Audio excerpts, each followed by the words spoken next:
नमस्कार दोस्तों, आज की इस सेक्शन में हम पढ़ेंगे ऑक्सीजन युक्त क्रियात्मक समूह वाले यौगिक भाग फर्स्ट के अंदर दूसरे कंपाउंड के बारे में पढ़ेंगे, फिनोल के बारे में। ठीक है दोस्तों, इस सेक्शन में हम पढ़ेंगे फिनोल क्या होता है, फिनोल के नामकरण के बारे में पढ़ेंगे, है ना। पहले तो हम फिनोल के बारे में चर्चा करते हैं कि फिनोल क्या होता है, फिर हम बात करेंगे फिनोल के नामकरण की। ठीक है, तो दोस्तों फिनोल किसे कहते हैं? जब हाइड्रोक्सी समूह यानी OH समूह को हम कहते हैं हाइड्रोक्सी समूह, ये हाइड्रोक्सी समूह होता है। और जब हाइड्रोक्सी समूह सीधा बेंजीन वाले पर जुड़ा होता है तो उसे हम फिनोल कहते हैं। जैसे ये बेंजीन होता है, इसको हम बेंजीन कहते हैं। बेंजीन में सभी कार्बन परमाणु द्विबंध से जुड़े होते हैं। जैसे ये दोनों कार्बन द्विबंध से, ये दोनों कार्बन द्विबंध से, ये दोनों कार्बन द्विबंध से, और द्विबंधित कार्बन होता है वो sp2 संकरित होता है। द्विबंधित कार्बन का संकरण होता है sp2।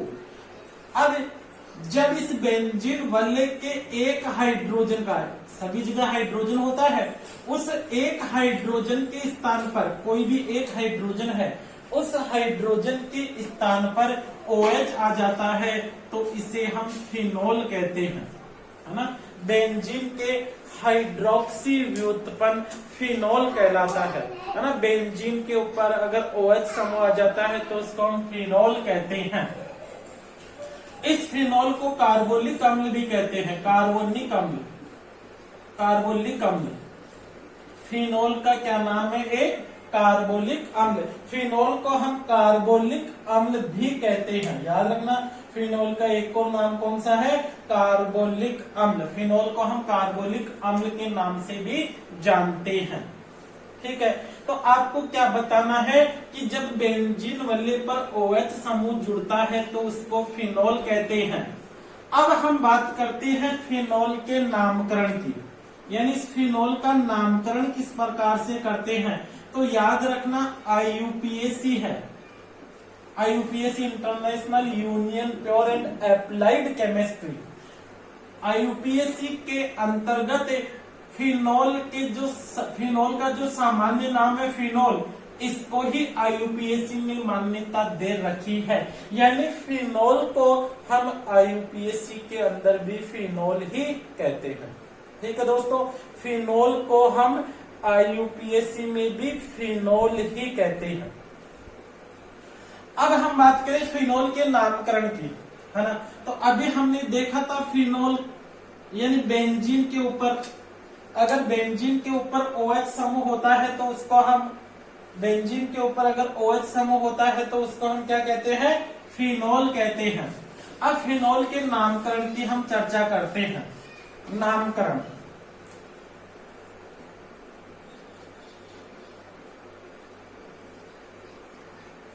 ठीक है दोस्तों, फिनोल के नामकरण की हम चर्चा करते हैं।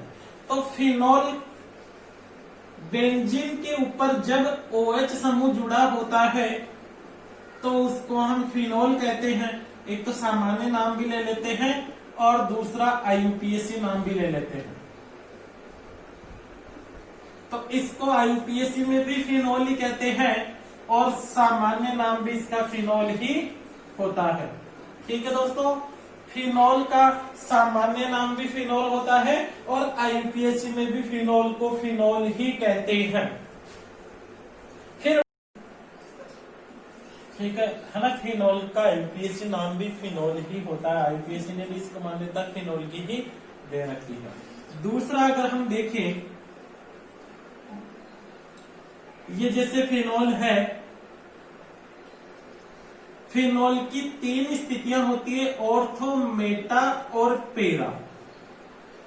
ऑर्थो, मेटा और पेरा, OMP, ओमपुरी, ओमपुरी, है ना।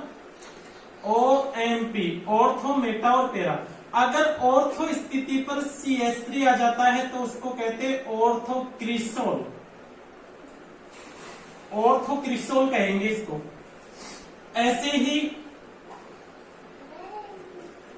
अगर मेटा स्थिति पर CH3 आ जाता है तो उसको मेटाक्रिसोल कहते हैं।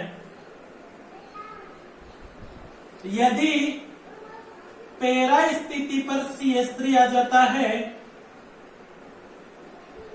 तो उसे पैराक्रिसोल कहते हैं, पैराक्रिसोल कहेंगे। ठीक है, यानी फिनोल की 3 स्थितियां होती है, ऑर्थो, मेटा, पैरा। तो ऑर्थो स्थिति पर अगर CH3 आता है तो ऑर्थोक्रिसोल, मेटा पे आता है तो मेटाक्रिसोल, पैरा पे आता है तो पैराक्रिसोल कहते हैं। IUPAC के अंदर क्या करते हैं, मुख्य क्रियात्मक समूह को प्रथम अंक देते हुए सबसे बड़ी श्रृंखला का चयन करते हैं। तो यहां से काउंट करेंगे 1 2, 2 पर मेथिल है, 2 मेथिल फिनोल, 2 मेथिल फिनोल इसका IUPAC नाम है।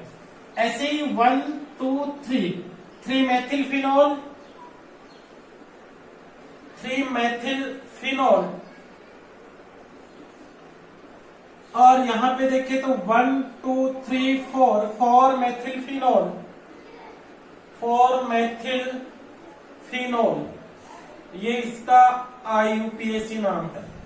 ठीक है दोस्तों, यानी ऑर्थो, मेटा और पैरा स्थिति को देखना है वो तो सामान्य नाम का निर्धारण कर देगी कि ऑर्थोक्रिसोल है, मेटाक्रिसोल है ना, ये ऑर्थो, ये मेटा और ये पैरा। तो ऑर्थो पे ऑर्थोक्रिसोल हो जाएगा, मेटा पे मेटाक्रिसोल और पैरा पे पैराक्रिसोल। आगे अगर देखें नामकरण में ही, तो जब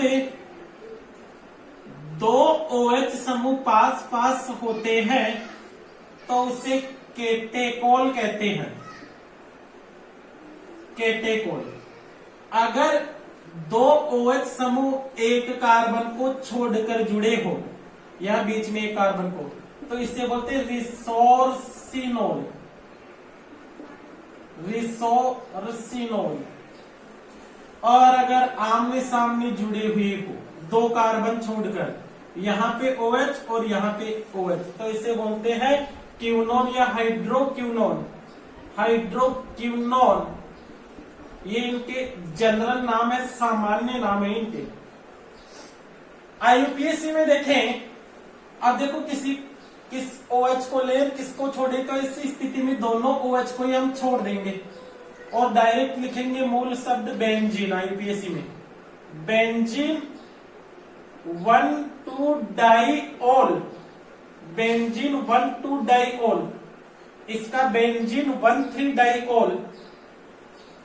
भाई ऐसी स्थिति आ गई ना, इसमें 2 OH समूह है, तो कौन से OH को मुख्य माने, कौन से को प्रतिस्थापी माने, तो ऐसी स्थिति में हम दोनों को छोड़ देते हैं और बेंजीन 1 3 डाइओल लगाएंगे इसके लिए। ये हो जाएगा बेंजीन 1 4 डाइओल। ठीक है, कुछ और विशेष यौगिक है, जैसे ये फिनोल है और यहां COOH समूह आ जाए तो इसको कहते हैं सैलिसिलिक अम्ल, सैलिसिलिक अम्ल कहते हैं इसको। ठीक है, अब यहां पर मुख्य क्रियात्मक समूह COOH है, तो 1 2 हाइड्रोक्सी बेंजेनोइक अम्ल इसका IUPAC नाम होगा। ये तो बेंजेनोइक अम्ल हो गया और 2 पर हाइड्रोक्सी है, तो 2 हाइड्रोक्सी बेंजेनोइक अम्ल, 2 हाइड्रोक्सी बेंजेनोइक अम्ल। अगर यौगिक इस प्रकार से हो, यहां पर एल्डिहाइड आ जाए तो उसको हम कहते हैं सैलिसैल्डिहाइड, सैलिसैल्डिहाइड कहते हैं।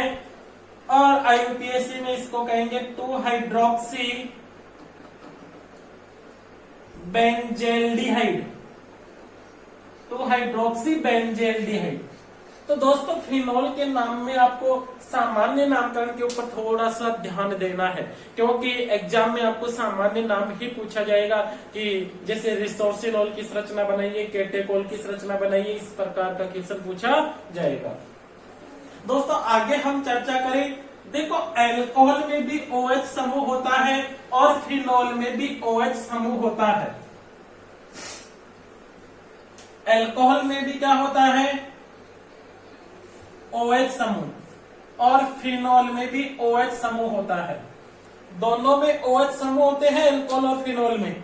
हम इन दोनों में विभेद कैसे करें कि ये तो फिनोलिक समूह का OH है और ये अल्कोहलिक समूह का OH है ना। तो इसके लिए हम काम में लेते हैं उदासीन फेरिक क्लोराइड का विलयन। उदासीन फेरिक क्लोराइड की सहायता से हम अल्कोहल और फिनॉल में विभेद कर लेते हैं। फिनॉल होता है वो फेरिक क्लोराइड के विलयन से क्रिया करके बैंगनी रंग देता है, यह एक विशिष्ट रंग का विलयन बना लेता है, बैंगनी रंग देता है। जबकि अल्कोहल होता है वो फेरिक क्लोराइड के साथ किसी प्रकार का कोई रंग प्रदर्शित नहीं करता है। दोस्तों ध्यान देना, जैसे हमने ये लिखा CH3CH2OH ये, और इसकी क्रिया हमने उदासीन न्यूट्रल फेरिक क्लोराइड से की FeCl3 से, तो कोई रंग प्राप्त नहीं होता। इसका मतलब कि ये अल्कोहल है। अल्कोहल होता है उदासीन फेरिक क्लोराइड के साथ कोई रंग नहीं देता है, जबकि फिनॉल होता है वो न्यूट्रल फेरिक क्लोराइड के साथ बैंगनी रंग देता है। तो इस फेरिक क्लोराइड की सहायता से हम अल्कोहल और फिनॉल में विभेद कर सकते हैं। ठीक है दोस्तों, अभी हमने अल्कोहल के फिनॉल क्या होता है इसके बारे में चर्चा की, फिनॉल के कुछ यौगिकों के नामकरण के बारे में चर्चा की, और हमने पढ़ा अल्कोहल और फिनॉल में विभेद फेरिक क्लोराइड की सहायता से किया जाता है। ठीक है दोस्तों, ये वीडियो अपने दोस्तों के पास भी शेयर कीजिए। धन्यवाद।